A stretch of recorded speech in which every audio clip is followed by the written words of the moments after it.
It's very difficult to try to speak to the bill at this point since most of us haven't had a chance to really look at it, but I assume we all know what we're talking about.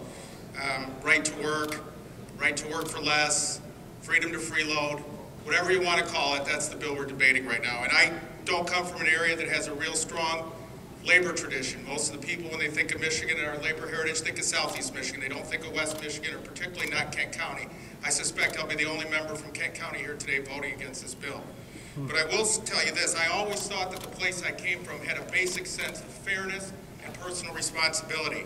And with this bill, allowing people to benefit from the hard work that others do without personally having to sacrifice one penny is the very epitome of freeloading. That's what it is. It allows people to take advantage of other people. That's what we're voting on today.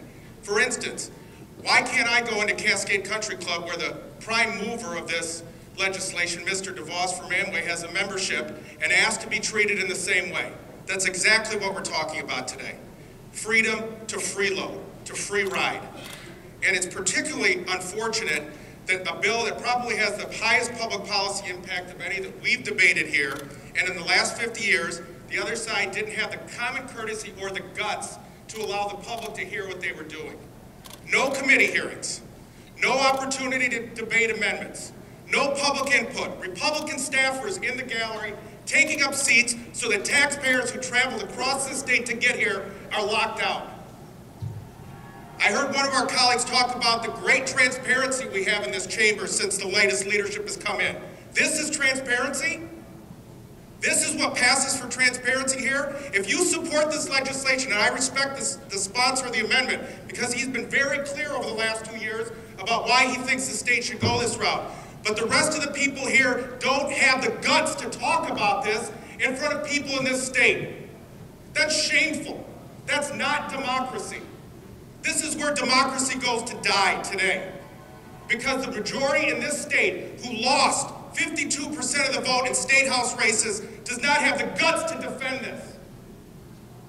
I haven't heard one person demand that we have a committee hearing on this. This was announced today by the governor that this was going through, with an appropriation.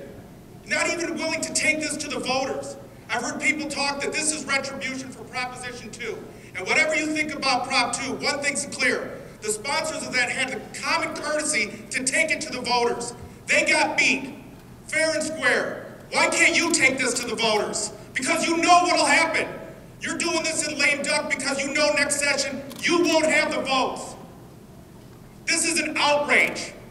And anybody in this chamber who is willing to vote for a bill that changes the precedent in this state of such consequence without even allowing us to offer a real amendment does not deserve to be here. Thank you.